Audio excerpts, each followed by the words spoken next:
அன்பு ஆன்மீக தமிழ் அன்பர்களே நண்பர்களே, உங்கள் அனைவருக்கும் தமிழ் யூடியூப் சேனலின் இனிய தமிழ் வணக்கம். தாய்மொழியால் இணைவோம், தாய்மொழியை வளர்ப்போம். வாழ்க தமிழ், வளர்க தமிழ். நமது சேனல் ஆன்மீக பதிவில் 12ஆம் நூற்றாண்டில் சேக்கிழார் அருளிய 12ஆம் திருமுறை சைவ காப்பியமுமான பெரிய புராணம் என்ற திருத்தொண்டர் புராணம் என்னும் நூலில் உள்ள அனைத்து பாடல்களையும் பரம்பொருளான சிவபெருமானின் அருளாசியுடன் ஒவ்வொரு பாடலையும் தெளிவான மற்றும் இயல்பான விளக்கத்துடன் அளித்து வருகிறோம்.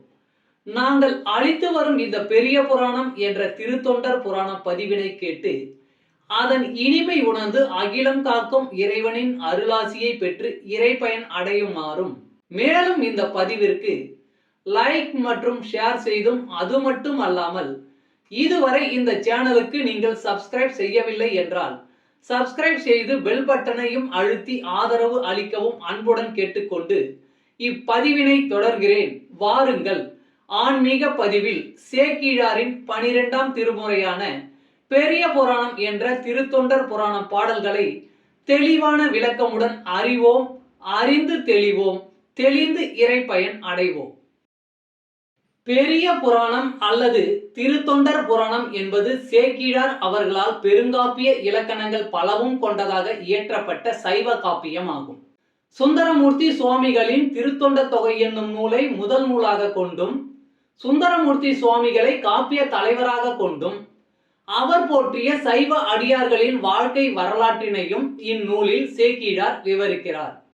திருத்தொண்டர் தொகை நம்பியாண்டார் நம்பி எழுதிய திருத்தொண்டர் திருவந்தாதி ஆகியவற்றை மூல நூல்களாக கொண்டும், 2ஆம் குலோத்துங்க சோழனிடம் அமைச்சராக இருந்த சேக்கிழார் பல ஊர்களுக்கு சென்றும் திரட்டிய தகவல்களை கொண்டும் பெரிய புராணம் எழுதப்பெற்றுள்ளது.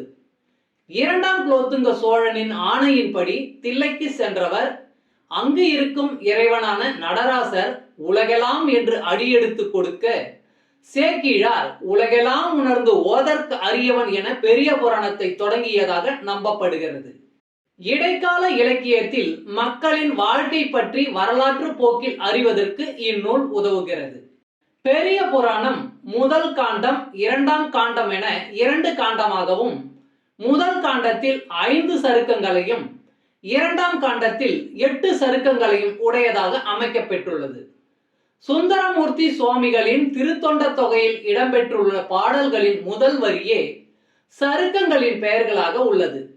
காப்பிய கதையானது கைலாயத்தில் தொடங்க பெற்று சைவ அடியார்களின் வாழ்க்கையை விவரித்து இறுதியாக கைலாயத்தில் முடிகிறது.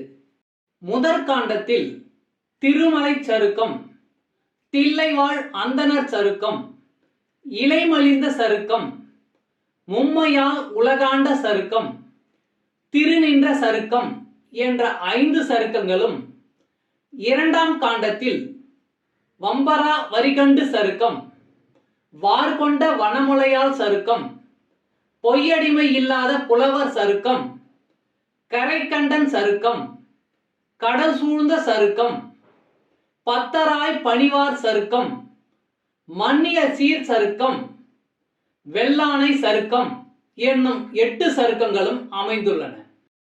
இந்த 13 சருக்கங்களிலும் உள்ள மொத்தம் 4286 பாடல்களையும் ஒவ்வொரு பதிவிலும் ஒவ்வொரு பாடலாக தெளிவான மற்றும் இயல்பான விளக்கமுடன் கேட்டு இறைப்பயனை அடைய உள்ளோம். சைவ சமய திருமுறைகளில் 12ஆம் திருமுறையான சேக்கிழார் பெருமான் அருளிய பெரிய புராணம் என்ற திருத்தொண்டர் புராணத்தில் இருந்து 77 முதல் 80 வரையிலான பாடல்களும் அதன் விளக்கமும். பாடல் எண் 77. கரும்படு களமலர் ஆலை கமழ்நரும் புகையோ மாதர், சுரும்பெழ அகிலால் இட்ட தூபமோ யூப வேள்வி, பெரும்பெயர் சாலை தோறும் பிறங்கிய புகையோ வானின், வருங்கரு முகிலோ சூழ்வ மாடமும் காவும் எங்கும், கரும்படு களமலர் ஆலை கமழ்நரும் புகையோ மாதர், சுரும்பெழ அகிலால் இட்ட தூபமோ யூப வேள்வி, பெரும்பெயர் சாலை தோறும் பிறங்கிய புகையோ வானின், வருங்கரு முகிலோ சூழ்வ மாடமும் காவும் எங்கும். பாடலின் தெளிவுரை. கரும்பாலையில் பாகு காய்ச்சும் புகை, மகளிர் கூந்தலுக்கு அகில் ஊட்டும் புகை, வேள்வித்தும் நட்டு யாகம் செய்யும் புகை ஆகியவை எழுந்து பறந்து மாடங்கில் மேகங்கள் போல் தோன்றும். பாடல் எண் 78. நாளிகேரம் செருந்தி நறுமலர் நரந்தம் எங்கும், கோழி சாலந்த மாலம் குளிர்மலர் குரவம் எங்கும், தாளிரும் போந்து சந்து தன்மலர் நாகம் எங்கும், நீலிலை வஞ்சி காஞ்சி நிறைமலர் கோங்கம் எங்கும், நாளிகேரம் செருந்தி நறுமலர் நரந்தம் எங்கும், கோழி சாலந்த மாலம் குளிர்மலர் குரவம் எங்கும், தாளிரும் போந்து சந்து தன்மலர் நாகம் எங்கும், நீலிலை வஞ்சி காஞ்சி நிறைமலர் கோங்கம் எங்கும். பாடலின் தெளிவுரை.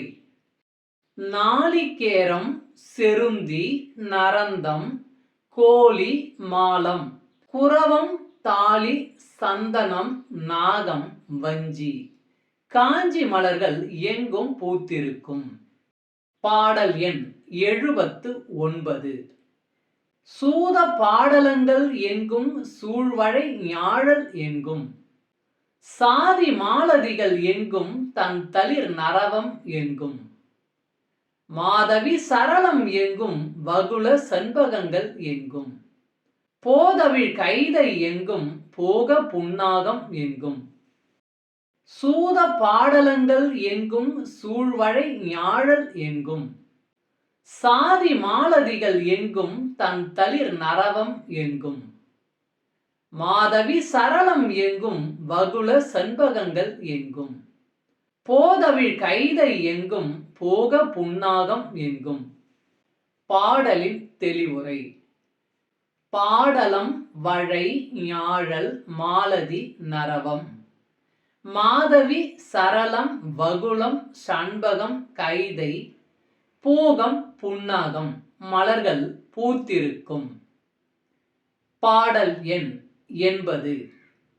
மங்கள வினைகள் எங்கும் மனம் செய் கம்பலைகள் எங்கும், பங்கைய வதனம் எங்கும் பண்களின் மழலை எங்கும், பொங்கொலி கலங்கள் எங்கும் புதுமலர் வந்தர் எங்கும், செங்கயல் பழனம் எங்கும் திருமகள் உறையுள் எங்கும், மங்கள வினைகள் எங்கும் மனம் செய் கம்பலைகள் எங்கும், பங்கைய வதனம் எங்கும் பண்களின் மழலை எங்கும், பொங்கொலி கலங்கள் எங்கும் புதுமலர் வந்தர் எங்கும், செங்கயல் பழனம் எங்கும் திருமகள் உறையுள் எங்கும். பாடலின் தெளிவுரை. எல்லா இடங்களிலும் மகிழ்ந்து கொண்டாடும் மங்கள வினைகள், திருமண ஆரவாரம், பன்னிசை மழலை பேச்சு, அணிகலன்கள், மலர்பந்தல் இப்படி திருமகள் உறைவிடமாக திகழும். திருச்சிற்றம்பலம். அன்பு ஆன்மீக தமிழ் அன்பர்களே, நண்பர்களே, இவ்வீடியோ பதிவினை கேட்டு இன்புற்று ஆதரவு அளித்த அனைத்து தமிழ் உள்ளங்களுக்கும் எங்கள் உள்ளம் கனிந்த நன்றி. மேலும் இப்பதிவு உங்களுக்கு பிடித்திருந்தால் லைக் மற்றும் ஷேர் செய்தும், இதுவரை இந்த சேனலுக்கு நீங்கள் சப்ஸ்கிரைப் செய்யவில்லை என்றால் சப்ஸ்கிரைப் செய்து பெல் பட்டனையும் அழுத்தி ஆதரவு அளிக்கவும் அன்புடன் கேட்டுக்கொள்கிறோம். மிக்க நன்றி. அடுத்த பதிவில் உங்களை விரைவில் சந்திக்கும் வரை உங்களிடமிருந்து விடை பெறுவது தமிழ் யூடியூப் சேனல்.